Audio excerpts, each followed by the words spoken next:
পরীক্ষা কেন্দ্রের উপর দেখতে হেলিকপ্টার গেছিল, শব্দ শুনছিলেন না? লাস্ট 5 মিনিট আগে ওখান থেকে সব আকাশের দিকে তাকাইতেছে, শিক্ষামন্ত্রী আইতেছে নাকি? শুনে মনে করলাম মিলন সাহেব আসবে, কিন্তু সে আসেনি। তার জন্য আমরা অপেক্ষা করব। অনেক ধন্যবাদ দিতে চাই আমাদেরকে এত কষ্ট দেওয়ার জন্য। ধন্যবাদ। হ্যাঁ, অনেক ভয়ে ছিলাম আমরা। পরীক্ষার হলে গিয়েও ভয় লাগতেছিল, কিন্তু কোশ্চেন অনেক ইজি ছিল। পরীক্ষা অনেক ভালো হয়েছে, কোনো ভয় ছিল না। মিলন সাহেবকে জিন্দাবাদ। শিক্ষামন্ত্রীরা ধন্যবাদ।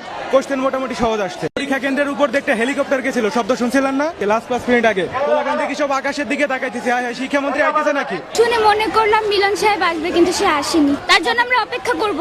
অনেক ধন্যবাদ দিতে চাই আমাদেরকে এত কষ্ট দেওয়ার জন্য। ধন্যবাদ। হ্যাঁ, অনেক ভয়ে ছিলাম আমরা। পরীক্ষার হলে গিয়েও ভয় লাগতেছিল, কিন্তু কোশ্চেন অনেক ইজি ছিল। পরীক্ষা অনেক ভালো হয়েছে, কোনো ভয় ছিল না। মিলন সাহেবকে জিন্দাবাদ। শিক্ষামন্ত্রীরা ধন্যবাদ। কোশ্চেন মোটামুটি সহজ আসছে। পরীক্ষা কেন্দ্রের উপর দেখতে হেলিকপ্টার গেছিল, শব্দ শুনছিলেন না? লাস্ট 5 মিনিট আগে ওখান থেকে সব আকাশের দিকে তাকাইতেছে, শিক্ষামন্ত্রী আইতেছে নাকি? শুনে মনে করলাম মিলন সাহেব আসবে, কিন্তু সে আসেনি।